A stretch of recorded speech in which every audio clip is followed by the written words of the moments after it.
Ketegangan lama yang selama bertahun-tahun hanya menjadi bara dalam sekam, kini kembali pecah menjadi kobaran konflik. Perbatasan Thailand-Kamboja kembali berubah menjadi zona perang. Padahal, sebelumnya, kedua negara sempat mencapai gencatan senjata pada Oktober lalu, setelah Donald Trump turun langsung sebagai mediator. Namun, semua itu seakan runtuh dalam sekejap. Pada 8 Desember tahun 2025, dunia diguncang oleh langkah ekstrem yang diambil militer Thailand. Serangan udara besar-besaran menghantam posisi Kamboja di wilayah yang sejak lama diperebutkan kedua negara. Ledakan, kepulan asap, dan kepanikan warga langsung menyebar di berbagai platform media sosial. Rekaman yang beredar memperlihatkan tembakan dari wilayah Thailand menghantam bangunan di dalam teritori Kamboja, membuat masyarakat sipil tak sempat berpikir panjang. Selain menyelamatkan diri, inilah rangkuman yang kami susun untuk menyingkap apa yang sebenarnya terjadi di balik kembali pecahnya konflik Thailand dan Kamboja. Sebuah konflik lama yang kini meledak lagi, seperti luka yang tidak pernah benar-benar sembuh. Entah siapa yang memulai terlebih dahulu, keduanya saling menuding. Masing-masing mengklaim bahwa pihak lawan lah yang memicu baku tembak pertama. Namun, satu hal yang pasti, beberapa hari terakhir, perbatasan kedua negara berubah menjadi titik panas.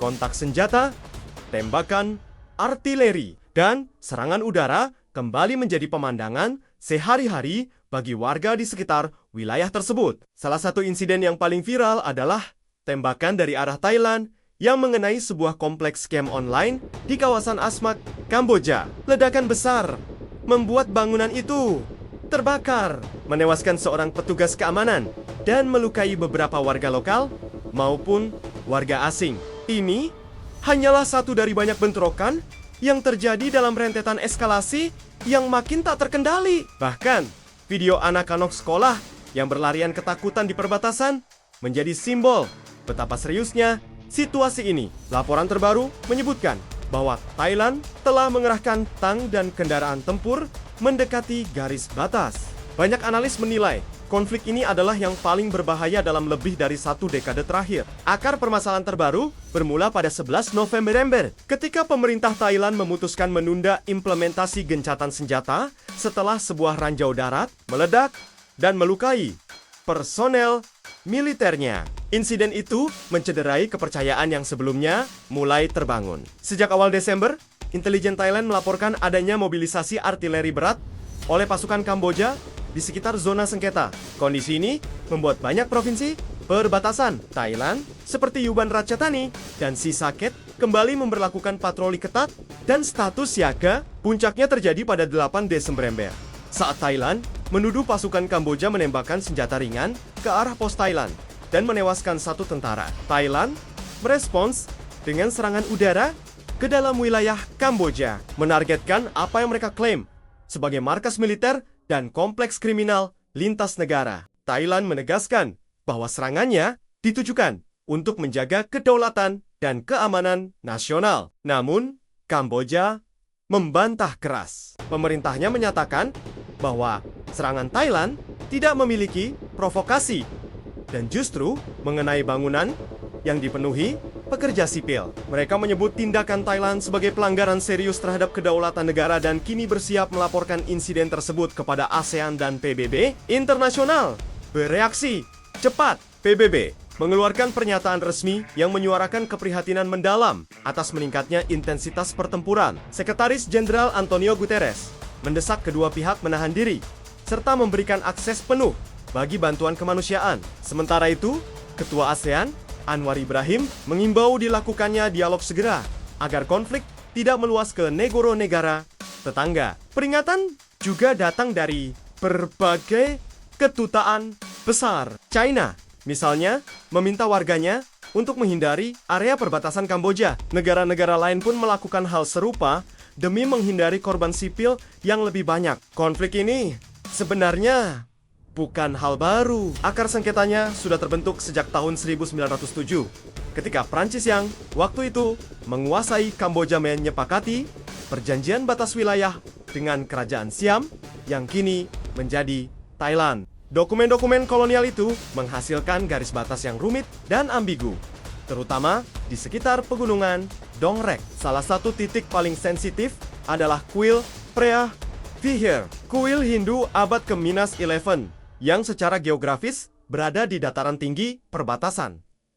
Bagi Kamboja, kuil ini adalah warisan nasional. Bagi Thailand, wilayah itu dianggap bagian dari sejarah lama kerajaan Siam. Sengketa ini bukan sekadar rebutan tanah, ia terkait harga diri, identitas nasional, dan kebanggaan sejarah masing-masing negara. Selama konflik-konflik sebelumnya tahun 2008 dan 2011, misalnya, ketegangan bukan hanya terjadi di tingkat militer. Narasi nasionalisme, sentimen anti negara, tetangga, dan luka sejarah kembali muncul, mendorong masyarakat di kedua belah pihak untuk mempertahankan klaim masing-masing.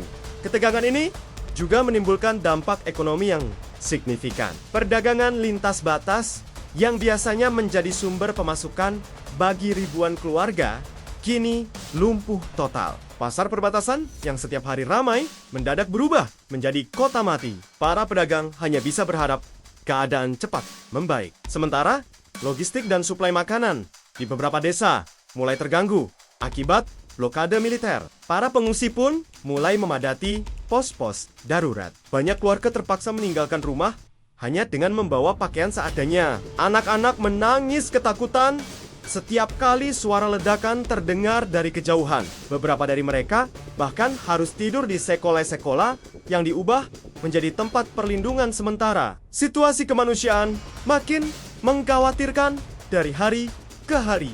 Di sisi politik, analis regional menilai konflik ini dapat dimanfaatkan oleh elit masing-masing negara untuk mendapatkan dukungan domestik. Ketika ekonomi melemah dan ketidakpuasan publik meningkat, konflik eksternal seringkali digunakan sebagai alat untuk mengalihkan perhatian. Ini menyebabkan banyak pengamat khawatir bahwa konflik mungkin tidak akan cepat mereda jika ada kepentingan politik yang ikut bermain. Para mediator internasional sebenarnya sudah menawarkan jalur dialog. Namun, baik Bangkok maupun Phnom Penh tampak masih ragu untuk menurunkan ketegangan. Kedua negara menganggap diri mereka berada di posisi defensif dan merasa harus mempertahankan kedaulatannya masing-masing. Sikap keras ini membuat proses negosiasi menjadi sangat sulit. Jika eskalasi ini terus meningkat, banyak yang khawatir bahwa Asia Tenggara bisa menghadapi krisis keamanan terbesar dalam 20 tahun terakhir.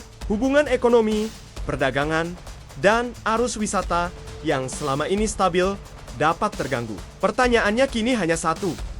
Mampukah kedua negara menghentikan lingkaran serangan balasan sebelum terlambat? Pada akhirnya, konflik Thailand-Kamboja kembali mengingatkan dunia bahwa perdamaian di Asia Tenggara seringkali setipis garis pada peta. Selama luka sejarah tidak benar-benar disembuhkan, selama nasionalisme terus dibakar, dan selama rasa saling curiga tetap dibiarkan tumbuh, maka bara konflik akan selalu siap bangkit kapan saja.